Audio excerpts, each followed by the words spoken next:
एक पहाड़ के एकदम कोने पे खड़ा होकर एक आदमी सूर्य नमस्कार कर रहा था। ओम सूर्याय नमः।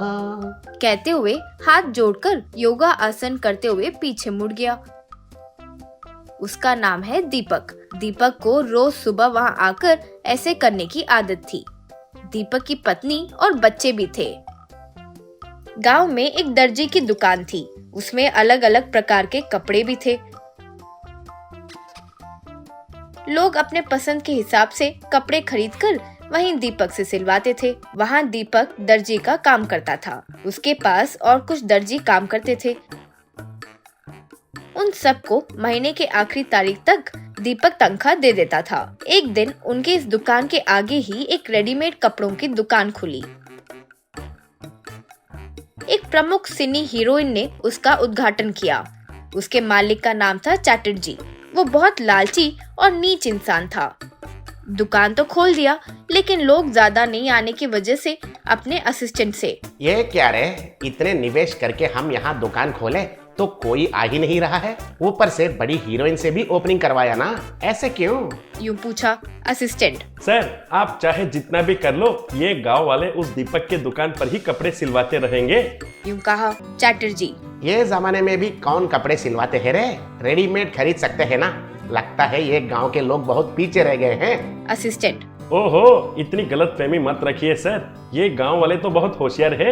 उन्हें जो डिजाइन पसंद है वो फोटो दिखाकर उस दीपक से सिलवाते हैं। दीपक कम दाम पर ही कपड़े के साथ साथ सिलाई भी कर देता है।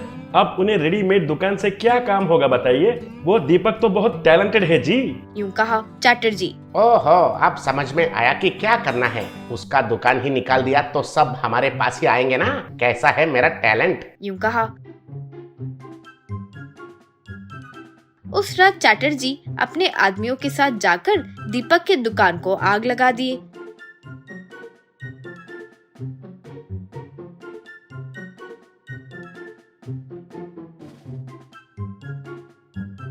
अगले दिन पूरी तरह जलता हुआ अपना दुकान को देखकर दीपक बहुत दुखी हुआ।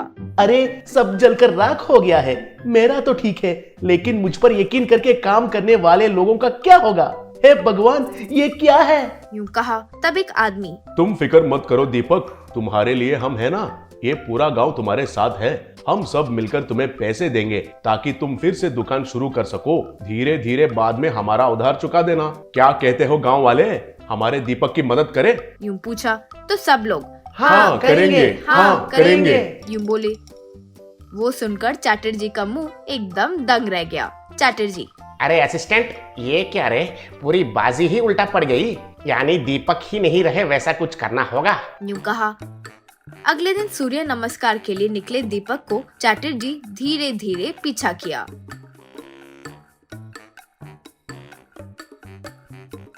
वो जब सूर्य नमस्कार कर ही रहा था तब पीछे से उसे धक्का मार दिया।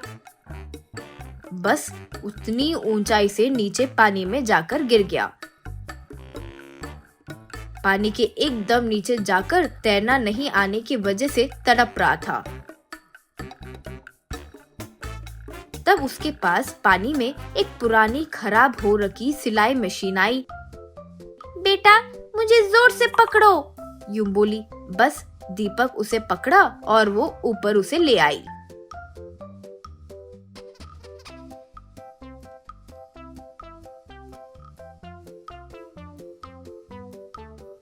दीपक उसका नमस्कार किया और, माँ, आपने मेरी जान बचाए। आपका ये एहसान मैं कभी भी नहीं भूल सकता हूँ। यूं कहा मशीन। बेटा, मैं एक मायावी सिलाई मशीन हूँ। मुझे ठीक करोगे तो मैं तुम्हारे साथ ही रहूंगी। मैं कपड़ों के बिना ही जो ड्रेस चाहते हो वो बना कर दे सकती हूँ। मेरे साथ मिलकर तुम व्यापार शुरू करो, लेकिन मिले पैसों से गरीबों की मदद करना मत भूलना, वरना मैं तुम्हारे साथ नहीं रहूंगी, यूं बोली। दीपक ठीक है कहकर मशीन के आगे नमस्कार किया।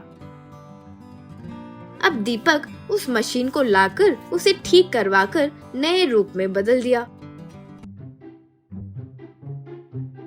उसे गांव में एक पेड़ के नीचे रखकर वहां मैजिकल सीविंग मशीन ऐसे बोर्ड भी लगाया। वो देखकर सारे लोग वहां आए।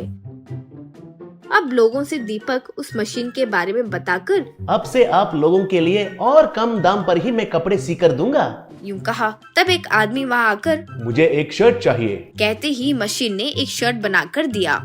वो लेकर वो आदमी अरे वाह, क्या भाई दीपक, इतना जल्दी काम हो गया। पहले तो एक ड्रेस के लिए 4 दिन इंतजार करना पड़ता था, ये तो बहुत अच्छा है। कहकर पैसे दिया। एक और ने कहा कि उसे पैंट चाहिए। तब मशीन टक से पैंट सिलकर दे दी। वो लेकर अरे बाप रे, सेम रेडीमेड पैंट जैसा है। अब से मैं अपने सारे कॉलेज स्टूडेंट्स को यहाँ ही लेकर आऊंगा। यूं कहा। ऐसे सारे लोगों को, स्त्री पुरुष छोटे बड़े जो भी हो, मनपसंद ड्रेसेस को जल्दी जल्दी सिलकर मशीन देने लगी। लोगों से पैसे लेकर दीपक उनमें से थोड़ा भाग गरीब लोगों में बांटने लगा। ये बात जानने के बाद चैटर्जी को गुस्सा आया। तुरंत अपने आदमियों के साथ दीपक के पास आया। अरे ओ दीपक, तुम्हारी दुकान जलाने वाला, तुम्हें पानी में धकेलने वाला मैं ही हूँ रे। तेरे वजह से मेरे दुकान पर कोई नहीं आ रहे हैं सोचकर ये सब किया, लेकिन तुम तो ऐसे वैसे बचते ही जा रहे हो। ऊपर से ये मायावी मशीन को लाकर मेरा व्यापार पूरा तरह से बंद करना चाहते हो क्या? तुम्हें मारकर इस मशीन को मैं लेकर चले जाऊंगा। अरे मारो रे इसे। यूं कहा तो मशीन हवा में उड़कर सबको मारने लगी। वे सब अरे बचाओ, अरे बचाओ। यूं पुकारते हुए वहां से चले गए।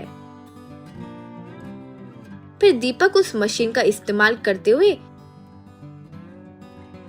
गरीबों की मदद करते हुए खुशी से जीने लगा।